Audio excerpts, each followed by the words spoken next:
You're listening to The Podcast Against Giygas.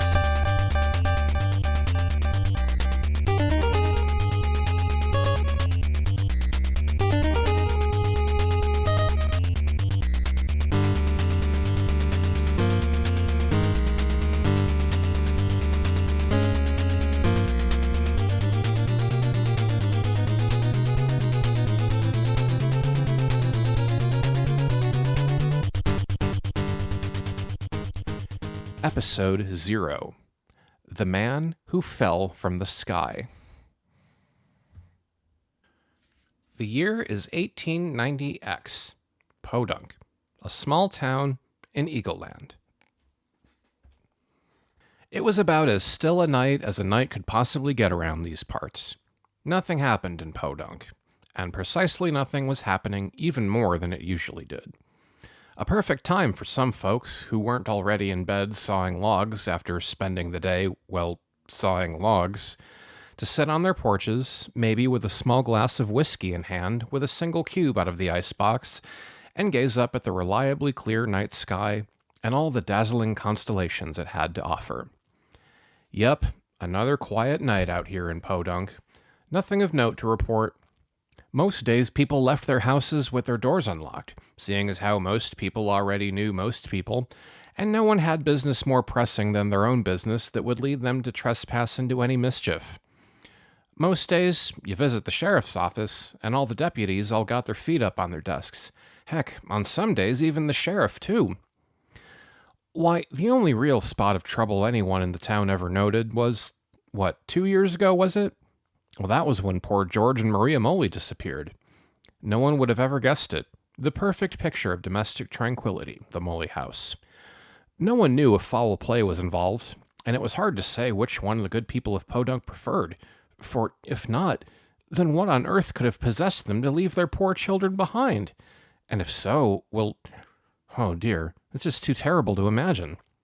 Good thing the Moley kids had their aunts and uncles to look after them in the meantime. And 2 years, was it?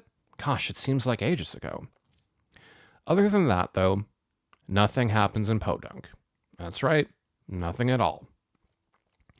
At least, that's what Wilfred Mayhew, a young man known for enjoying his drink on a Saturday night at the local Podunk saloon and licensed premises, would have said to anyone who asked, before the night when he saw with his own 2 eyes a man fall out of the sky. He was walking alone, back to his bungalow, about a quarter mile past the town square, when all of a sudden a flash of brilliant white overtook his vision. He could have sworn he only knocked back a couple brews that night, and even if he had a little more, then by rights he should have been seeing all black anyway.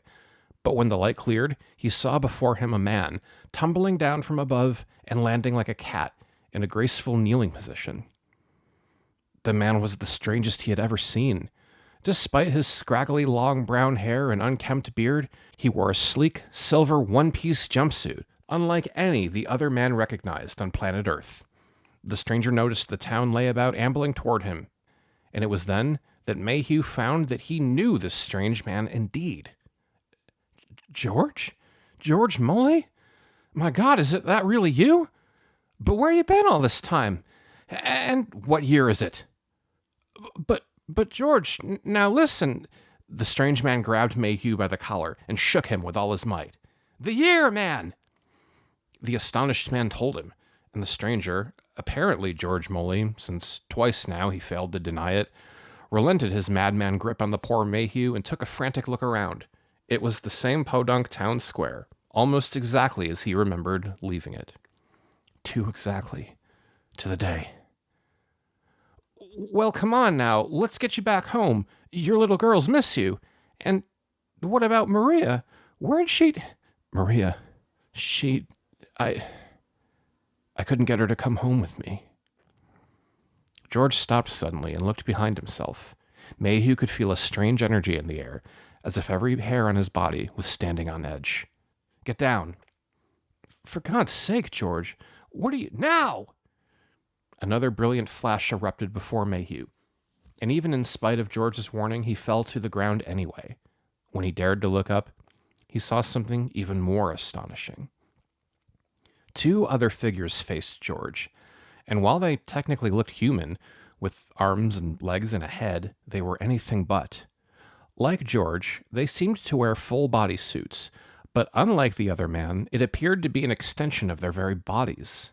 Their suits shined a liquid silvery sheen, their arms and legs slithered like viscous tentacles toward the man, and their heads, which seemed little more than big fishbowl-shaped domes with a jet-black rectangular visor to see, nonetheless presented an expression of pure malice and ill intent.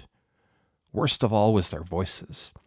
As one of them spoke to the other man, the scratchy, garbled voice echoed in directly into Mayhew's head. No one was actually speaking, but it was as loud as if someone was right beside him, and as horrible as someone scratching a black slate board with their fingernails. Stop where you are, human. Surrender now and return what you stole from us. Any further resistance from you is a declaration of war against your entire... George answered not with words, but a gesture. With the speed of a lightning-fast quick-draw gunman, he swung his hand out, fingers splayed wide open, and the next thing Mayhew knew, a huge lightning bolt blast shot out and disintegrated the first strange being. When he had the courage to look, there was nothing left but a smoking torso propped up by two legs, which impotently toppled to the ground. This provoked a hostile reaction from the second weird being. It raised a tentacle arm and formed some kind of clear yellow barrier, blocking George's second lightning bolt attack. George, in kind, raised a hand and put up his own clear shield as his enemy fired blasts of its own from its fishbowl head. They were at a stalemate for a while, until George used some kind of strange power to levitate various objects, signposts, garbage cans, and the like, and launched them at his foe, he waving his hands around like a symphony conductor. It failed to knock the thing back, but it did break its concentration a little in keeping up with the shield. Taking a big risk, George let down his own shield, put his hands together, and fired the biggest blast he could, which breached the weird thing's own barrier and blew it up to dust in seconds. Mayhew slowly raised himself to his feet, and George, seeing the coast was clear for now, went to him and pulled him up. He reached into a pocket on the strange silver suit and produced a tattered leather-bound journal, which he shoved into Mayhew's hands. "Give this to my girls. Tell them they'll be safer without me, and that I love them with all my heart. And Maria, she loved them too. I'm going way out west, all the way up the mountain." "The mountain? But George, you don't mean..." "I don't have a choice. If I don't hide from them, they'll keep sending more and more after me. Tell them I'm dead, you hear? Tell them you saw some aliens fall from the sky and blast me to hell if you want, but tell them I'm dead. After what I've seen, I should be dead." And then, as if he hadn't seen enough sights that night to positively stupefy him, Mayhew watched George Moley turn sharply away, look up to the night sky, and lift off the ground in an instant and fly away, like a speeding firework or a hummingbird. The speck on the horizon that was once George Moley right in front of him headed west, as he said, west and up the mountain. He knew what George meant when he said the mountain.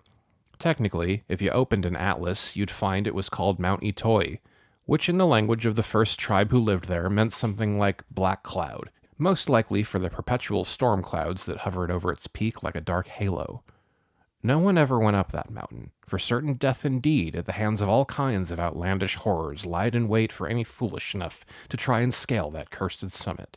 Wild beasts, ghosts of restless murdered men, cackling mad witches, metallic demons ascended from hell itself to roam the cursed land. But since that fateful night, when George Moley fell from the sky and flew away after 2 years vanished, people from all over called it one name and one name only: the Holy Moly Mountain.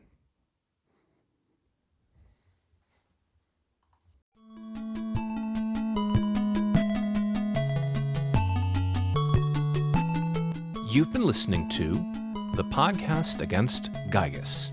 The Podcast Against Giygas is an audiobook written and performed by me, Garrett McMahon, based on Mother, the 1989 video game for the Nintendo Entertainment System directed by Shigesato Itoi, with production by William Pulowski and thumbnail design and art direction by David Peters.